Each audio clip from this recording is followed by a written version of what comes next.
Okay, carrying on. Where were we? Did we answer 14? Yeah, we just did. Okay. What was the answer? D. B? Because first letter stays the same. No, not B. D, you mean? No, D. I meant D. D. My bad. D. Okay. Not B. Okay. D and B sound similar. Okay, sorry. Okay, and then, wait, how long does this go? Yeah, till 16. So, and also for whoever's listening or will be listening to this recording, I'm sorry, forgot to record. So, we're just on this question right here, number 15. An additional protein, baldy dog. Okay, is this for real? Baldy dog was identified and found to interact with this guy. Based on this information, which of the following best describes why these proteins are able to bind together? That's such a weird question. Complementary nucleotide sequences. What? So that's wrong because these are proteins, right? So amino acids, not nucleotides. And then amino acid pockets with complementary conformations, sure. C, opposing regions rich in cytosines and thymines. Oh, it's just different macromolecules, right? Micro. Yeah. And then hydrophobic lipids and hydrophobic. So, yeah, no, not lipids. You're not going to see cytosine and actually, yeah, no, this is mostly nucleotides. So B. B is right. And then 16. How would the overexpression of BLD affect the transcript levels of Fursilla?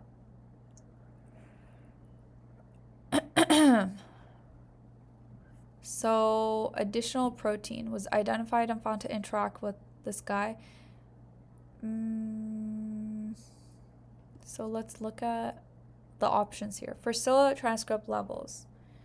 So, DRKFR, let's look up here. If it's overexpressed, Fursilla will not be expressed. So, if there's something binding to this guy, right? This guy won't be able to bind something else, generally speaking. Fursilla transcript levels would increase, Fursilla transcript levels would decrease, Fursilla transcript would be unaffected, completely disappear. Okay, so D is definitely wrong because you see at all levels there's like some level of Fursilla transcript being expressed. So D, I mean, something else binding this guy is not going to completely make it disappear. That's for sure. But I would lean towards this guy. And honestly, I want to say you don't even have enough information to like be 100% sure about this answer. Because sometimes when we bind something else to a protein, we can increase its functionality, right? We don't necessarily decrease it. But you should always go with the most like common answer, which would be this guy.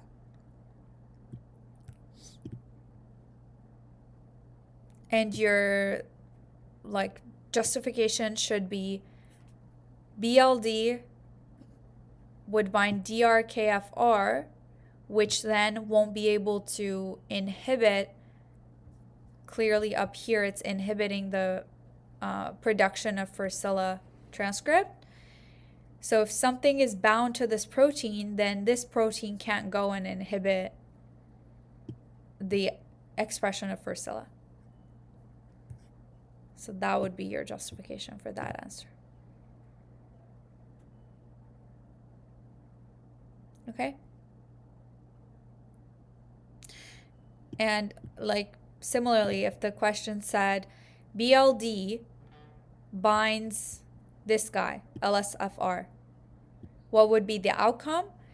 You should say the outcome would be B. Whoops. The outcome would be B. Transcript levels would decrease because now LSFR can't increase the transcription. However, it's functioning, like we don't really know, but it's probably a transcription factor. So if something is attached to this transcription factor, then it can't function properly and it can't increase the levels of Fusilla transcript. Anyways, moving on. So what's your next set of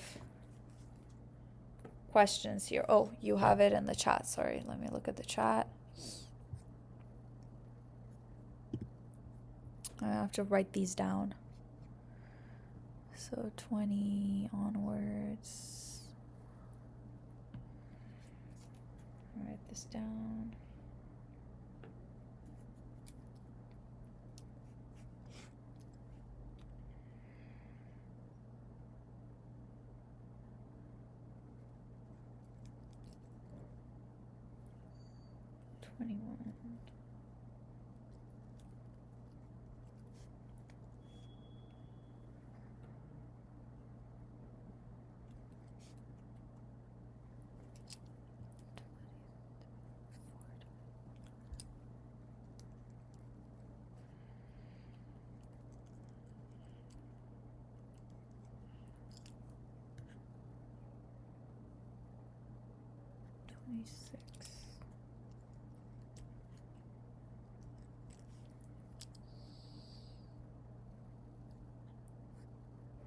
Mm, 33,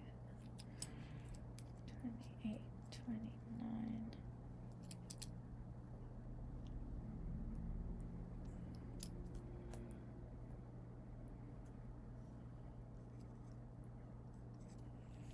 Okay, let's do 20 to 30. So 20. Skeletons have been found that indicate that mice with jaw angles less than 30 degrees were once found on island B. Which explanation... Oh, this refers to this question. Okay, which explanation best accounts for this? So let's look over here, question stem. A chain of 3 small islands was found to be the home to a small species of mouse. The angle of jaw opening was found to vary significantly. The average size angle of the maximal jaw opening found in mice at 10 locations on the 3 small islands is shown in figure 1. Okay. So angles over here in the low 20s, over here low 30s, over here again 21. All right. So question 20 asks, skeletons have been found indicating that mice with jaw angles less than 30 were once found in this island. So right now they're all over 30, but they used to be less. So what best explains this? A small jaw angle hinders the survival of mice on island B. Sure, that could explain it. A large jaw angle hinders the survival of mice on island A.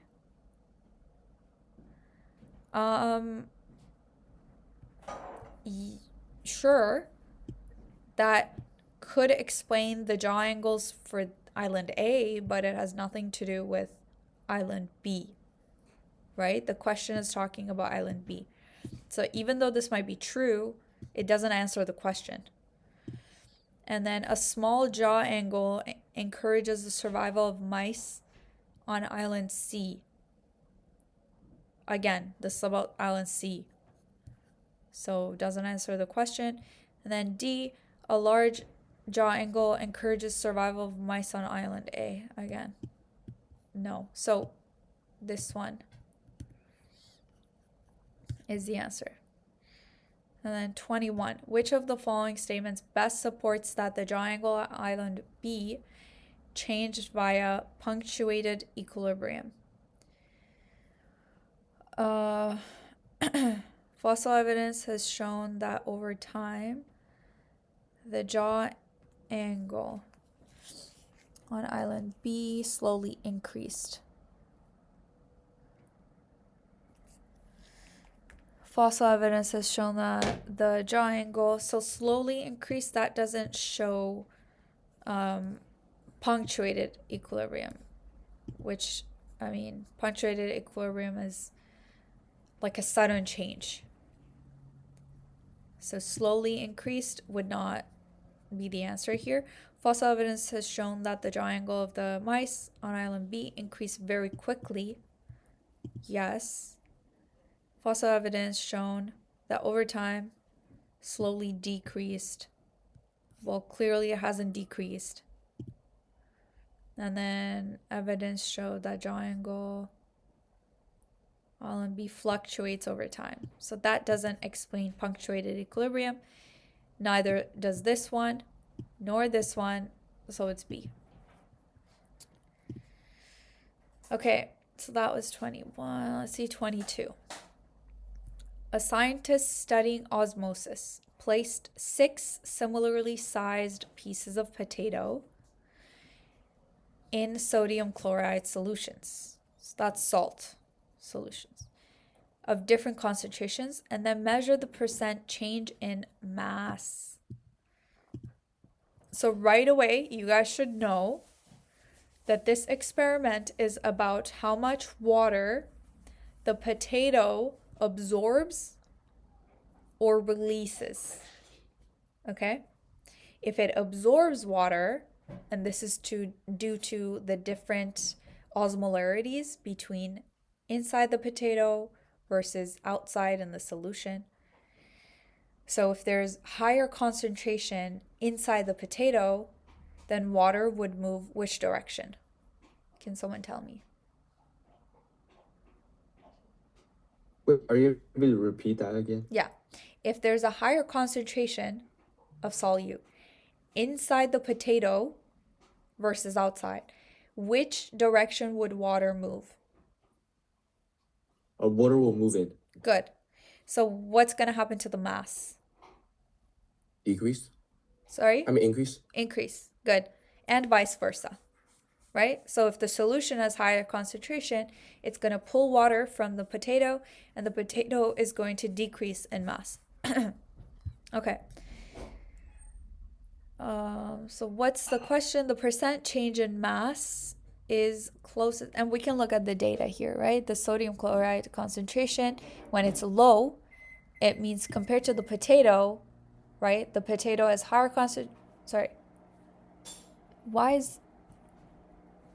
higher concentration. Potato has higher concentration, so it should pull the water from the solution. So change in mass should be positive. And as you increase the solution concentration, you're going to have a lower and lower change in mass, and then it becomes negative at some point because the solution sucks out the water from the potato. Okay. The percent change in mass is closest to 0% at which of the following approximate concentration? So basically, you have to look at your data and you have to see where is the point at which there is no change in mass. So here there's clearly no 0%, sorry. But you would be able to say the 0% point is between this, right? This and this. It's between where we go from positive to negative, right here. So 0 would fit into here. So our concentration would have to be between 0.3 and 0.5. So then you look at these numbers and see which one is between 0.3 and 0.5.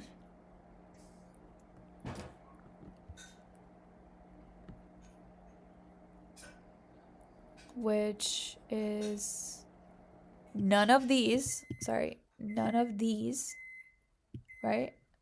So this is the only possible answer here. Okay. That is 22. And then we want 25, 26, which again, go back to this question. Do you guys need a break or should I keep going? Yeah, can we take a break? Yeah. Okay, 5 or 10 minutes? 7. Yeah, 7 minutes. Okay, so till 2:15. I'll meet you at Yeah. 2:15.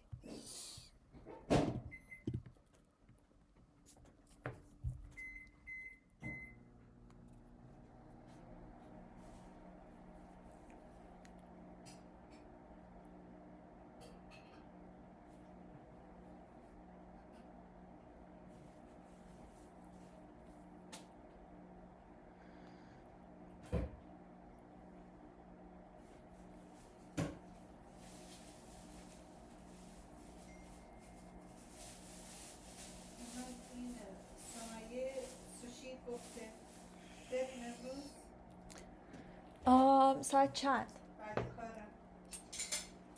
من میخواستم برم المصطفى.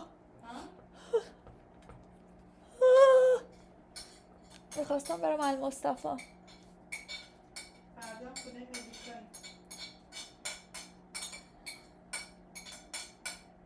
امروز من نمیدونم بکنم پیریود شدم چیه؟ یه هفته زودتر. I don't know. infection هم دارم. اصلا وقت ندارم.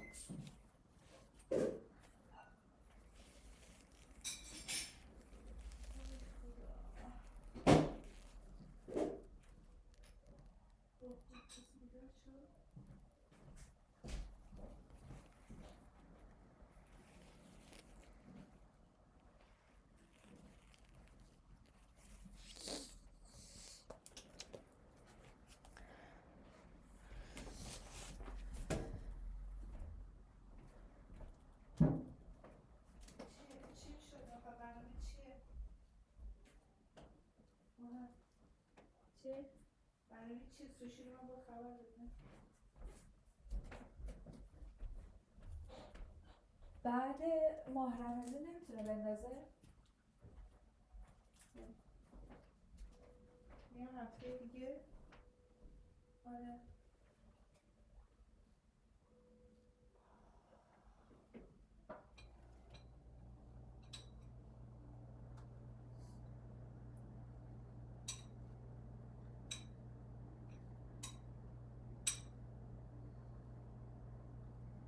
چیز میری مایده هم با خودت ببر مصفا.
اینا برای مامان چیز امیلیه.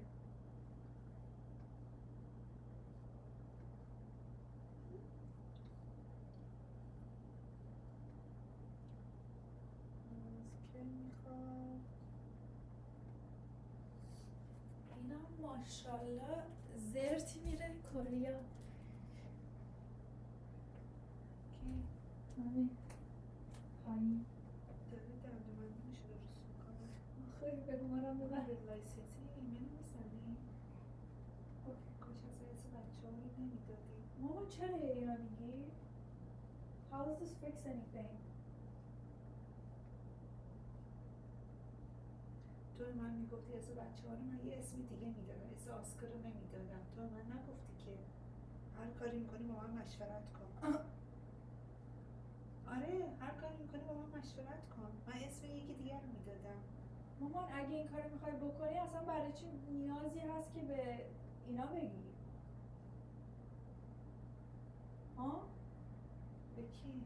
به لایسنسی؟ نه اونو میخواستم جوابش رو بگیرم میشه یا نمیشه اگه میگفت نمیشه من اسم آسکر رو نمیدادم یه اسم دیگه ای میدادم اونم میخواستم یه چیزی داشته باشم که میشه یا نمیشه خیال آدم راحت باشه یه ایمیل بزن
بابا های بیبی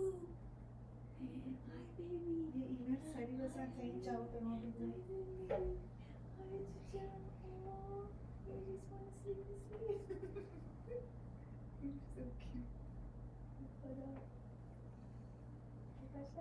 سریع ببینیم چی کار باید بکنیم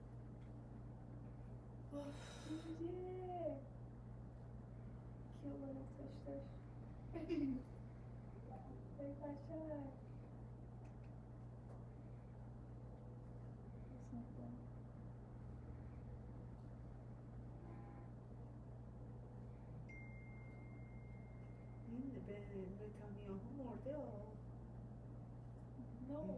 مرده کجا نمرده کی گفت؟ 100% مرده یه جا نشون میده که داره کافی میخوره گفتم این الان مرض داره بره بشینه کافی بخوره فیلمشو بگیرن Why not? چی میگی مهدی طرف مملکت جنگی داره کافی میخوره Duh.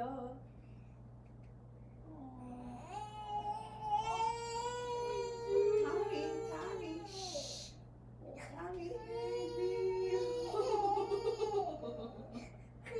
اجا بابوره تو اجا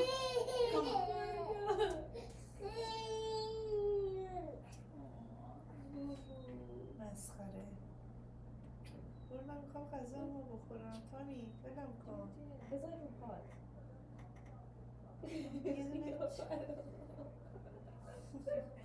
اون بالش گلداریه رو بیارد تو اتاقم چون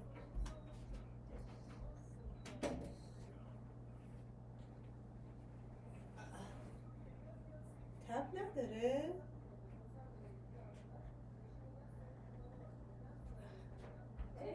تب نداره خیلی گرمه خوابش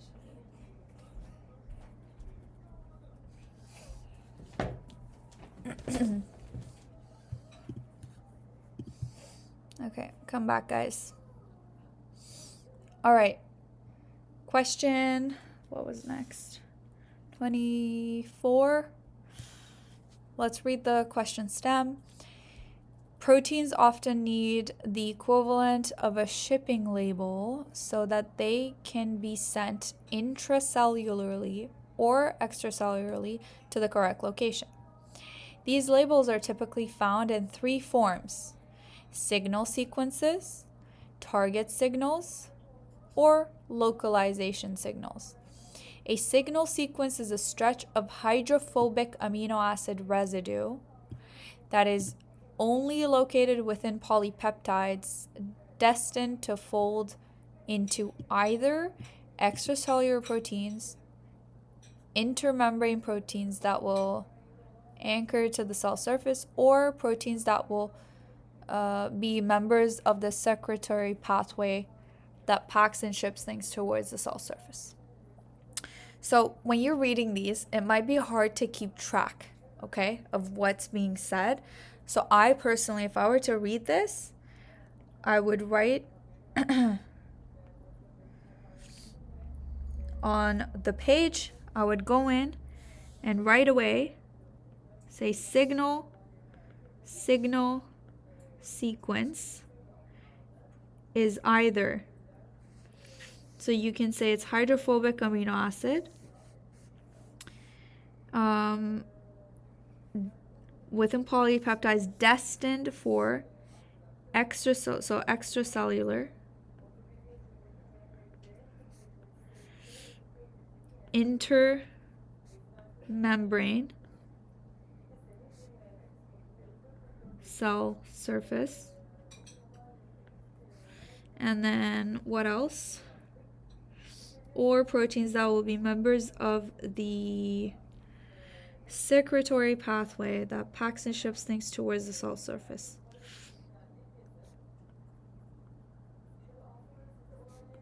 Pathway. Okay. And then, so basically we have three forms, right? We had signal sequences, which is right here, and then target signals. So next is target signal. Is a sequence that identifies the proteins of the secretory pathway. So identifies. And then we have target signals. No, we have localization signals. Labels proteins that are destined to go to specific organelles.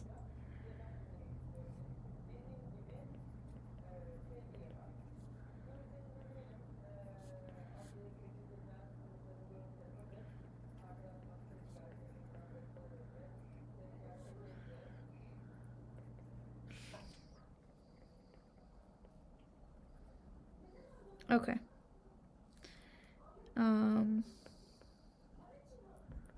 Part of, secretory pathway. Okay.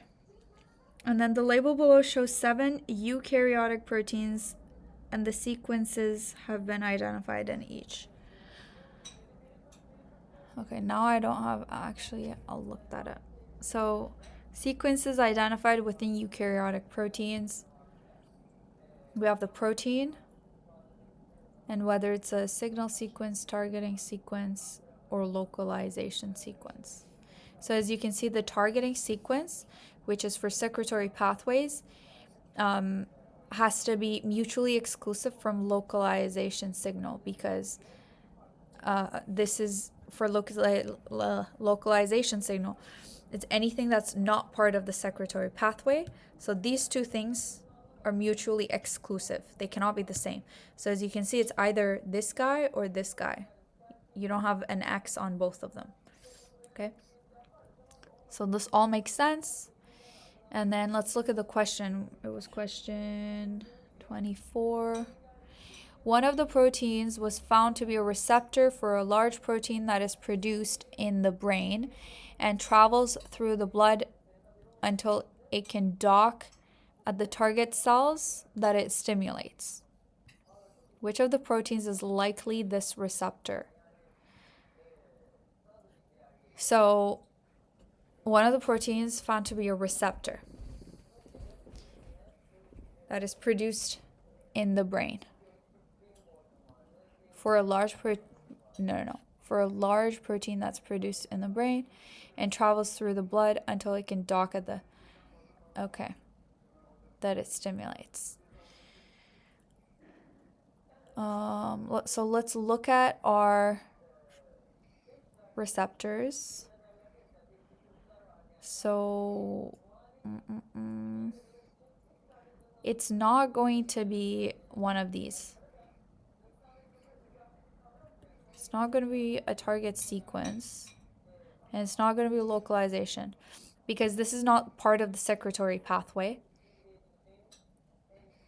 So 24, this is not describing a secretory pathway. Secretory pathway is within a cell where something is produced and it needs to be secreted outside the cell. So it's literally going from within the cell to the surface of the cell, and that's it. So it's not this guy. It can't be a target sequence. And then localization, it's not that one either, because this one stays in the cell, right? Because it localizes to an organelle. So that's not it. So anything with an X on these two columns is not it. And, well, signal sequences. It's extracellular, yes. So we're looking for something extracellular.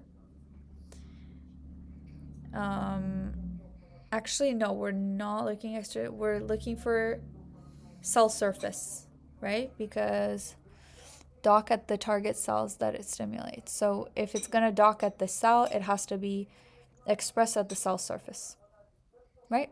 Receptors are just either on the cell surface or within the cell, okay? So this is suggesting, it says large protein, so that means it has to be a cell surface receptor. If it's large, it cannot enter the cell, okay? So it fits into this category, into this guy. So it's a signal sequence, not target, not localization. So which one fits that category? Not this one, because it's targeting signal. This one is not checked off anywhere, so we need this guy to be checked off. It's not this guy. So we're only considering these ones that don't have an X on these. So not these two either. So we're left with this guy. So the answer should be D. So D is the answer, I think. Let me just check the answer key. Where's that? I guess I don't have the answer key. Okay, 20. Wait, that was... that was 24. And then 25. 2 proteins were identified in the electron transport chain. One was found to be active at the beginning of the chain, and the other was found to be active at the final stages. Which 2 proteins were these?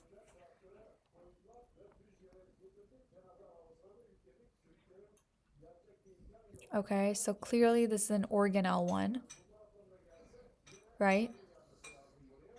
So it has to be localization sequence because it's on an organelle.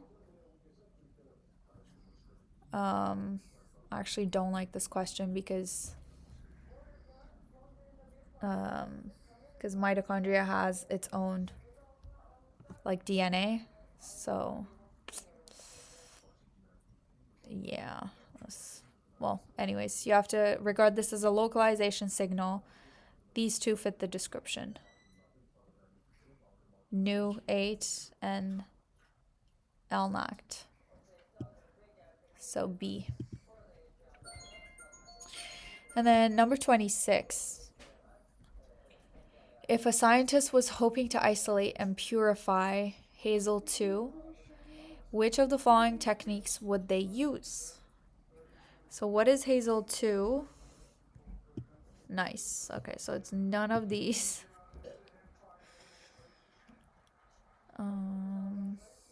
Collect only the nuclear fraction. Not really. I don't know how that would make sense. You're not gonna see hazel 2 protein in the nucleus, so no. B, collect only cytosolic fraction. So if you look at basically all of these, you can tell that all of these X's constitute proteins that are either extracellular, intermembrane cell surface, in the secretory pathway, so it's like attached to a vesicle or something. Target signal to do with the secretory pathway, and the localization signal, organelles, right? So what's outside of this is the cytosol. So B, collect only the cytosolic fraction. It means that this protein doesn't have a localization signal or any signal to take it anywhere because it's just floating around in the cytosol. So this would be right. Collect only the extracellular fraction. That would mean you're collecting this signal sequence ones, these ones. So no, you can't isolate hazel 2 if you did that. And then collect only lipid membrane fraction. So you would, again, collect these guys. So no. So B is the correct answer. Okay. Moving on. Next question is 28. I don't think we're going to finish all these. Okay, refer to the following passage. In a heavily populated suburb, 2 cougars were once spotted roaming in a small field. Local wildlife experts, though not surprised, warned the public to be aware of their surroundings and to keep small pets protected. A group of local junior high school students were curious about the population of cougars in the area since no one they asked had ever seen one in the area. With the help of local wildlife enthusiasts and carefully placed motion-activated wildlife cameras, the group of students recorded sightings of animals in a local forest preserved for their entire 4 years of high school.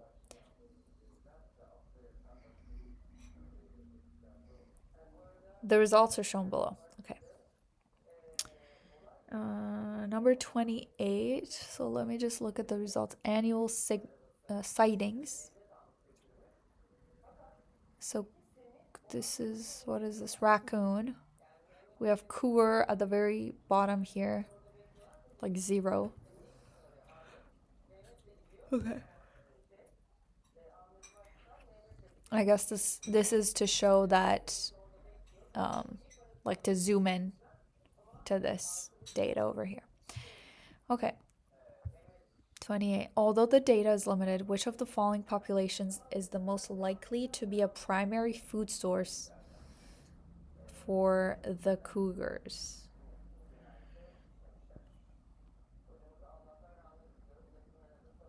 So I'm guessing it has to be related to here.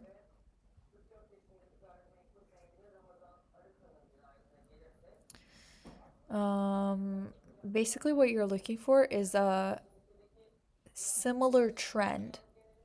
Okay? If your food source is decreasing, actually,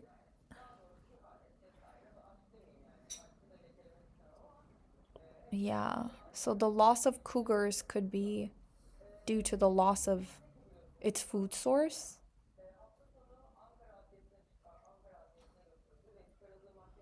So that's the only thing I can think of.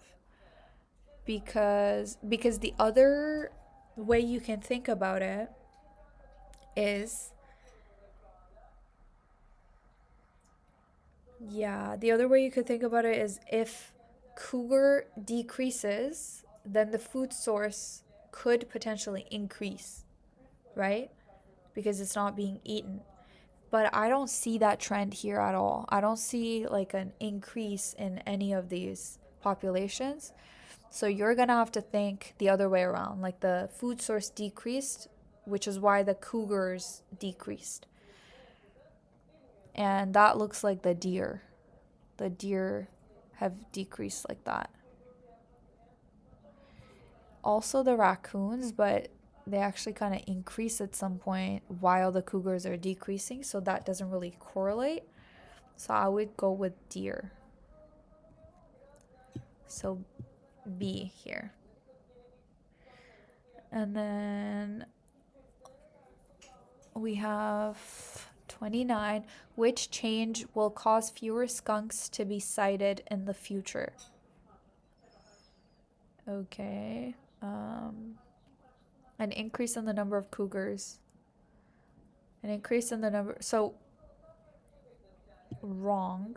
Because clearly, like, number of cougars doesn't really correlate with the number of skunk.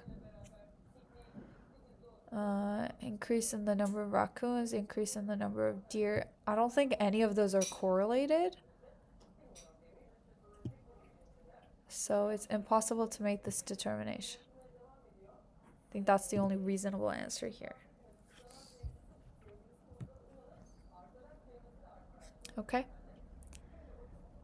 And then let me look at the rest of your questions here. 33.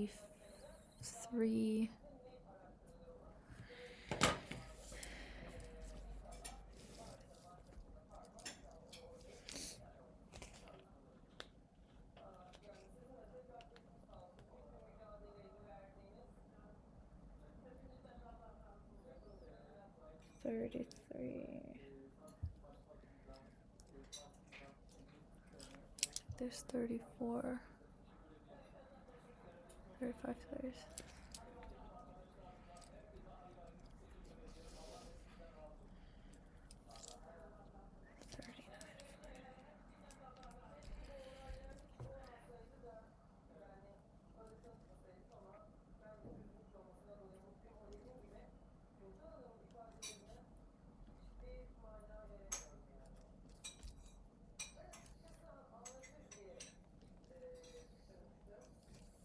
Okay.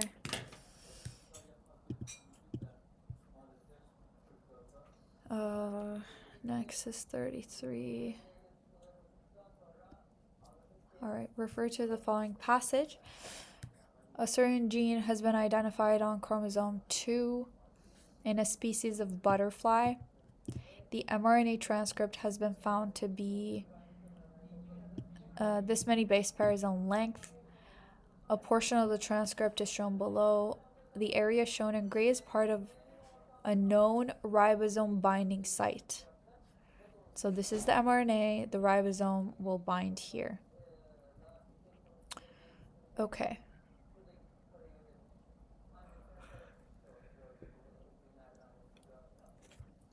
Then we have number 33. A transcript was identified in the nucleus. So mRNA basically was identified in the nucleus that's similar to this transcript. How is it likely different from the mRNA transcript? Okay. So remember the stages before the mRNA? The nuclear transcript likely contained introns. So before mRNA is formed, we're going to see both exons and introns. So this is a potential answer. The nuclear transcript likely contained exons. So we're looking for the differences. Exons would be a similarity. So this is not the right answer. Even though it's true, it's not the right answer to this question. And then the nuclear transcript likely contained poly-A tail. No, the mRNA contains the poly-A tail. And then contained 3 GTP cap. That's also incorrect. The mRNA contains the 3' G cap. So the answer is A. And then 34, RNA polymerase transcribes DNA into mRNA by matching base pairs of nucleotides. Which of the following would be the segment of DNA on the coding strand? corresponding to bases 0 to 6. In figure 1, 0 to 6 is right here, these ones. And then which of the following would be the segment of DNA on the coding strand corresponding to... Coding strand is basically going to be the same as this, right? It's going to look just like that, except no uracil.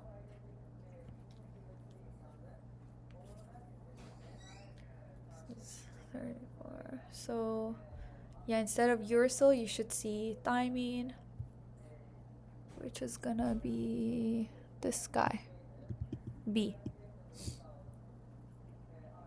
Okay? That's a coding strand.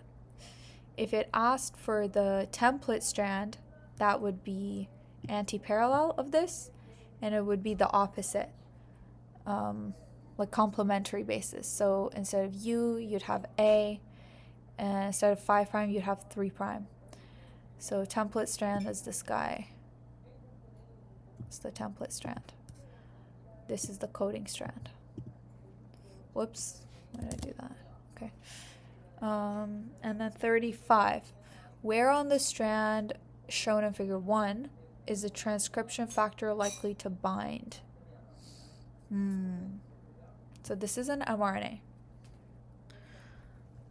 So where does the transcription factor bind on an mRNA? Can someone tell me?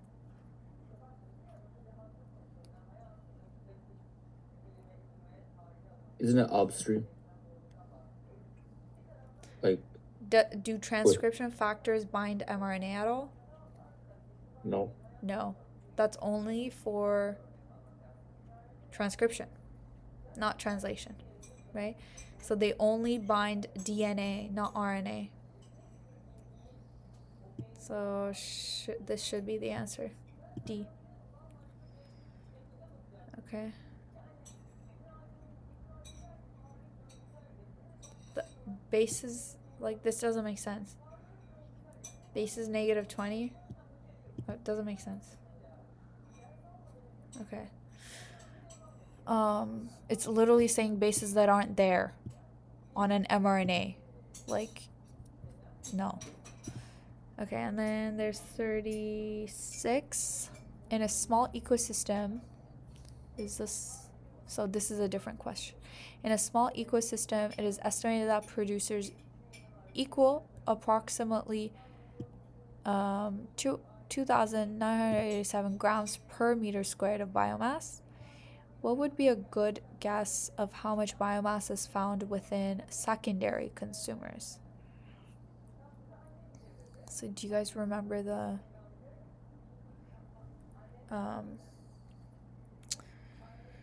like conversion?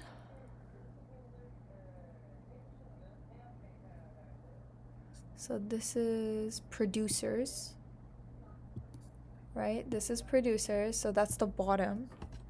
So it looks like this, producers, yeah. We have producers here.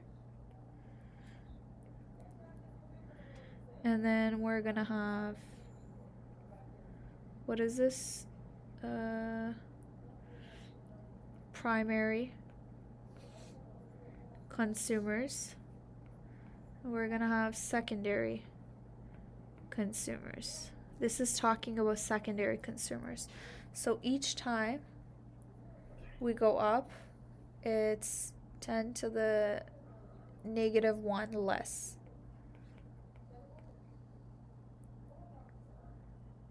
Okay? So if we're going from here to here, it's 10 to the negative 2. Or if you want to think about it the other way around, whatever this number is, we're going to do times 10 to the 2. 2 steps. So you would have to take this number, 2987 times 10 to the negative 2. which would be right here. So there you go. Okay.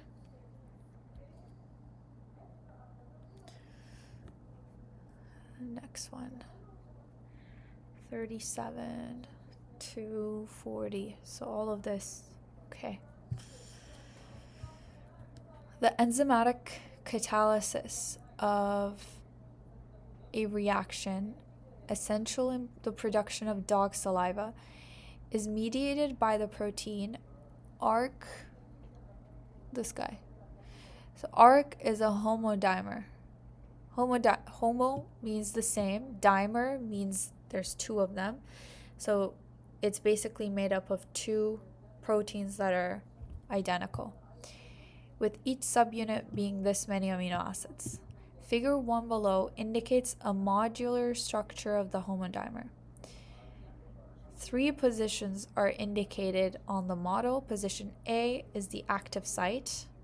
So this is where the substrate binds.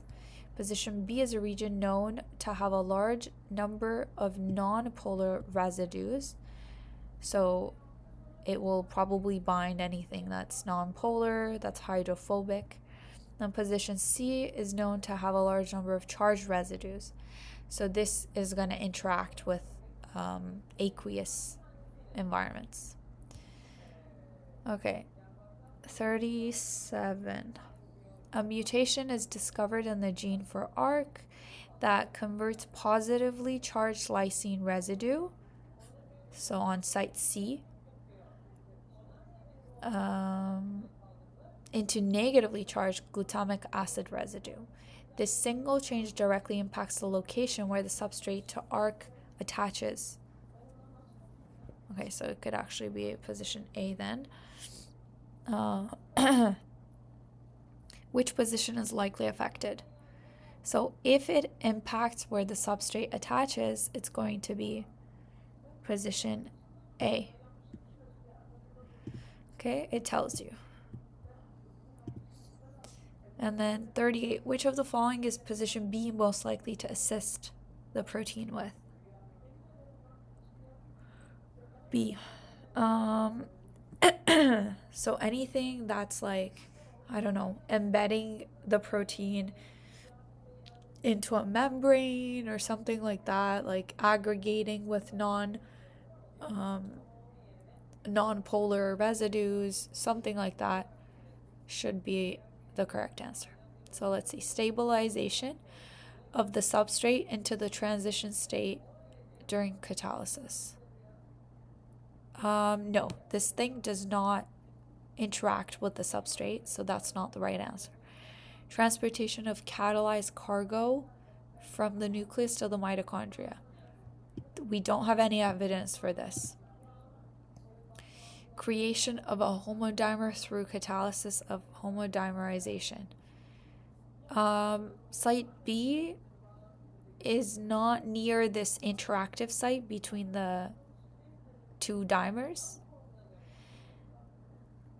So I wouldn't say that's a correct answer either.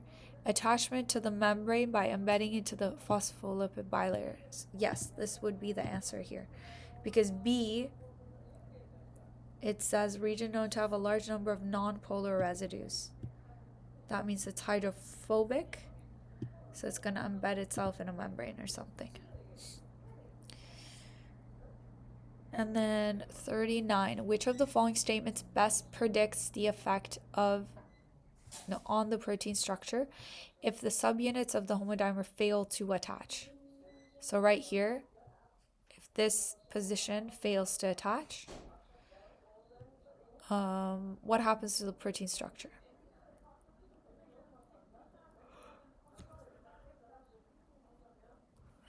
It says the primary structure will change because the order of amino acids will differ. Not necessarily. It has nothing to do with primary structure. The secondary structure will differ because hydrogen bonds will occur in different locations and the protein will fold into different shape. Not necessarily, again, this has nothing to do with secondary structure. It's the quaternary structure we're looking for. The tertiary structure will be destroyed because the side chain interactions will not occur. And it will not fold into the 3D shape. No. The quaternary structure will be destroyed because the different amino acid chains will not join together. So, yeah, that's the answer. And then number 40, according to figure 1, within the protein arc, which of the following locations contain polypeptide N termini? N termini. So, figure 1, locations.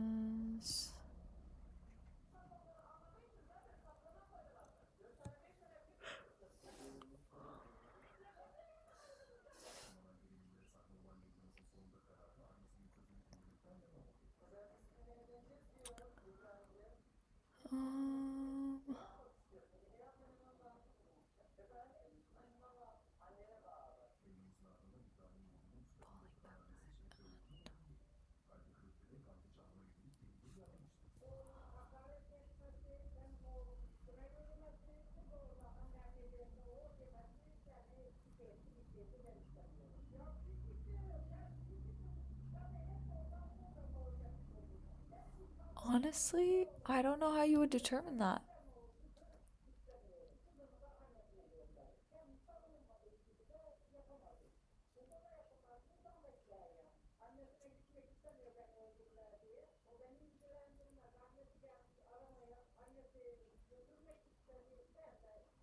Contain polypeptide N termini.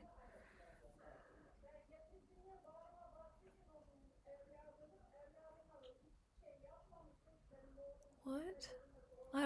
I honestly wouldn't be able to tell you how to determine this because it could literally be anywhere. I think that's just a bad question. But maybe they're trying to allude to the fact that the active site is usually like within the like if you have a long chain, the active site is usually like inside the chain, whereas the like COH end and NH3 end is gonna be on the outsides type of thing. So if this is site A, then you're probably gonna see this thing either at B or C. So B and C, so this guy. That's the only thing I can think of, but I mean, this is not necessarily the case, so I don't know. This, I think, is a bad question. Okay. Also, I'm gonna let them know for your next test, for them not to give you I think this is Princeton. Yeah, this Princeton review. You should be doing the like actual AP Chem, or sorry, AP Bio tests, like previous exams, not the ones from these companies. Wait, so is this like slightly harder or something? This is just not fully representative of the type of questions they come up with. Oh, okay. Yeah. Okay, yeah, I'm gonna look at the rest of your questions. Just give me a second. So we have 40 and then. Okay. 42, 44, 47, 50.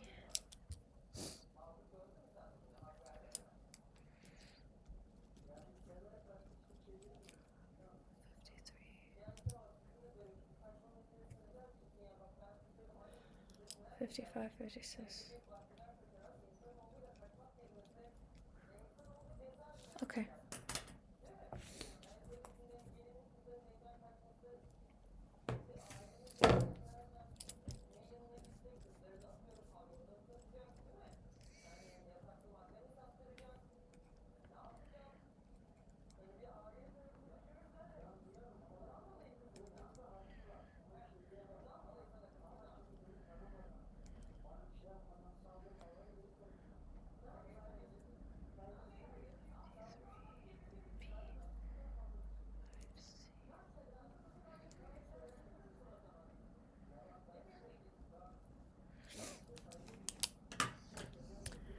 Okay. Next, it's 42. Okay, I'm gonna try and finish all these now, I hope. But if not, we still have the long answers to review for next class, so we can just fit in the rest in there. Number 42. Sugars are a type of carbohydrate typically made up of hydrogen, carbon, and oxygen. The hydrogen to oxygen ratio is typically 2 to 1. Which of the following statements explains how carbs function as a stored form of energy? Excess glucose is stored as glycogen in muscles and liver.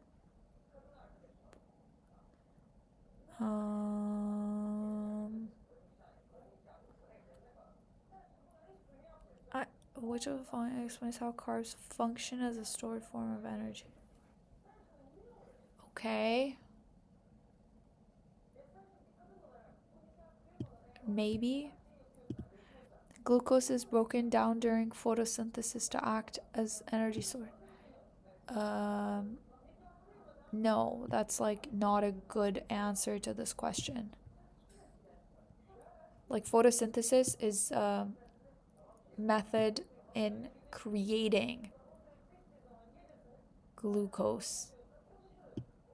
So that wouldn't be a good answer. And then glycerol is released into the bloodstream when stored fat is used as an energy source.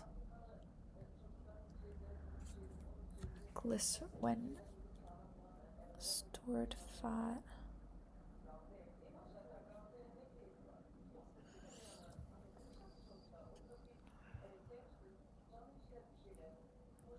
Okay.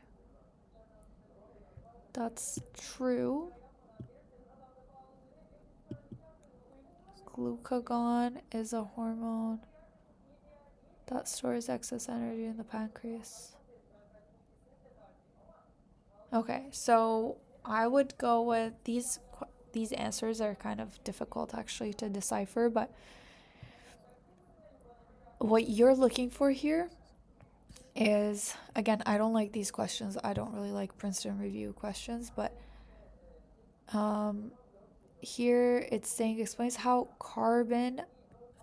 carbohydrates function as a stored form of energy. This whole thing before this question is totally irrelevant. Okay. Anyways, so how does a carbohydrate function as a stored form of energy? So it needs to show that a carbohydrate is being used for energy. So this photosynthesis one, just cross it out. It's irrelevant. And then excess glucose is stored as glycogen in muscles. This doesn't show us how carbs are a form of energy. Okay, it just says excess is stored. It doesn't really talk about energy. So it's not A. And then glycerol is released into bloodstream when stored fat is used as energy source. This makes sense because it's talking about something being used as an energy source, and glycerol is being released while fat is being used as an energy source. And then D, glucagon is a hormone that stores excess energy in the pancreas. Glucagon is a protein, so it has nothing to do with carbs, okay? So that's not the right answer. So it's going to be this one. Glycerol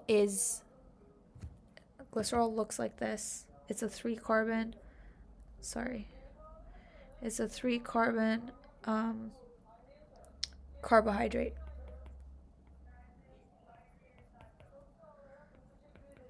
This is what glycerol looks like.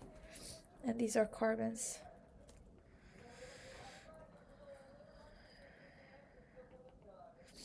Okay. Number 44.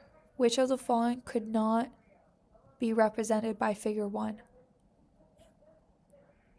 Could not be represented by figure 1. A monomer used to build a protein. Yeah, no. So A is right. Look through the rest. Nucleotide, yeah. Reactant used to synthesize nucleic acid, yes. Genetic information, yes. So it's A.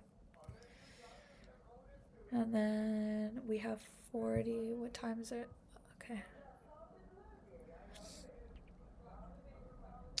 We have 47.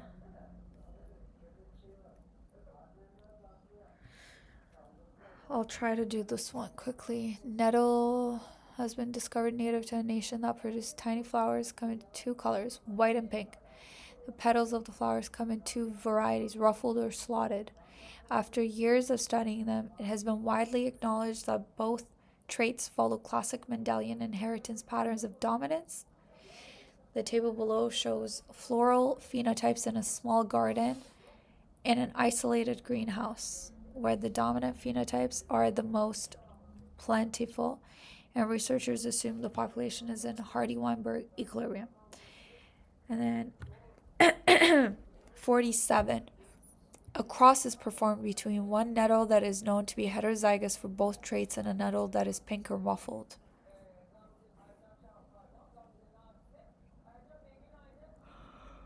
Okay. So this is giving dominant recessive. And if one is, I'm going to say the pink and white is going to be, I'll say big A is white, yeah. And then little a is pink. And then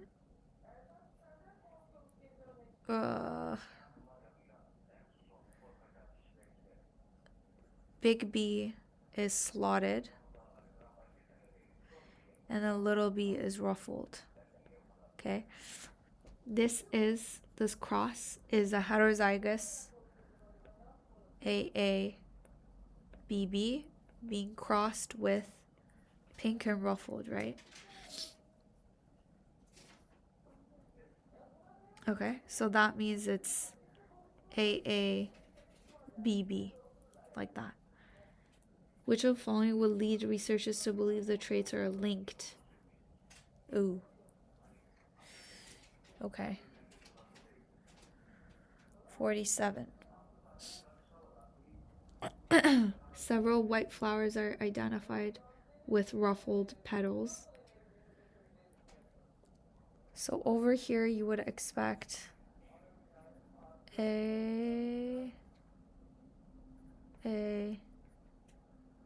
wait, no, you wouldn't. You would basically see this phenotype come up. And these ones. Whoops. What happened?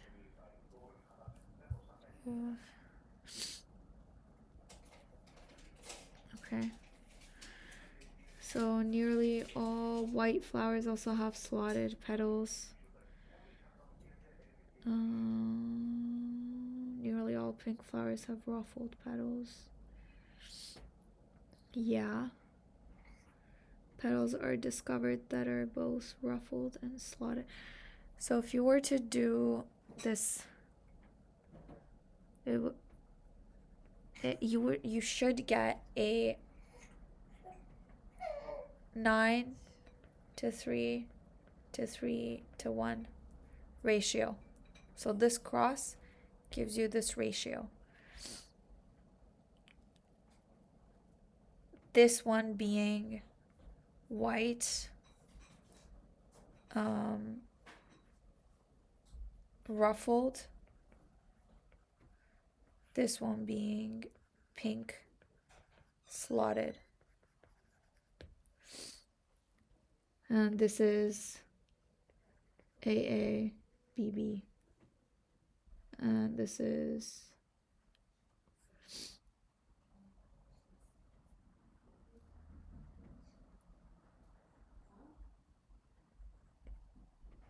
AABB. Let me see. Several petals are discovered that are both ruffled and slotted. That means this is codominance. So it has nothing to do with linkage. And flowers are discovered that have 2 colors of flowers and 2 shapes of petals. Again, codominance. That doesn't explain it. Several white flowers are identified with ruffled petals. White ruffled appears in the non-linked ratios, so it's not this one. So we end up with that one.